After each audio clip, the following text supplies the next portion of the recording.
देवेंद्र फडणवीस सरकार मनोज जरांगे से बात करने को तैयार, विखे पाटिल का दावा। राज्य के जल संसाधन मंत्री और मराठा आरक्षण उप समिति के अध्यक्ष राधाकृष्ण विखे पाटिल ने कहा कि राज्य सरकार मनोज जरांगे से बातचीत के लिए तैयार है।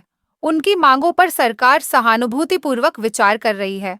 दूसरी ओर विधान परिषद में बीजेपी के सदस्य परिणय फुके ने जरांगे की मांगों को असंवैधानिक बताते हुए आगाह किया कि मांगे मानने से अन्य पिछड़ा वर्ग ओबीसी समूहों के बड़े विरोध प्रदर्शन शुरू हो जाएंगे। शुक्रवार की सुबह आजाद मैदान पर जरांगे पाटिल ने डेरा डाल दिया है। इससे सरकार की परेशानी बढ़ गई है। शुक्रवार को पत्रकारों से बात करते हुए जरांगे मुंबई आ चुके हैं और उनका कहना है कि वह सरकार से बातचीत के लिए तैयार हैं।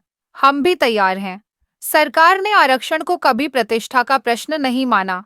उनके झापन पर गौर करने के बाद उनसे बातचीत की जाएगी।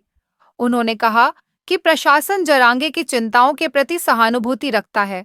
विखे पाटिल ने आगे कहा कि सरकार ने इन मांगों को नजरअंदाज नहीं किया है। हैदराबाद राजपत्र के तहत कुनबी जाति प्रमाण पत्र जारी करने की प्रक्रिया पहले से ही जारी है। अगर कोई छूट गया है तो न्यायमूर्ति संदीप शिंदे समिति सुधारात्मक कदम उठाएगी। इसी तरह अगर कोई नई मांगे हैं तो उन पर भी चर्चा की जाएगी। बातचीत के जरिए ही समाधान निकालना होगा। राज्य को दबाव में आना चाहिए। एमएलसी फुके बीजेपी के एमएलसी फुके ने असंवैधानिक मांगों के आगे झुकने के प्रति आगाह किया।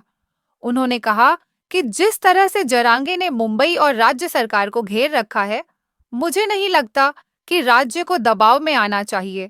लेकिन अगर सरकार इस दिशा में कोई कदम उठाती है तो ओबीसी समुदाय इससे 10 गुना बड़ा आंदोलन करेगा।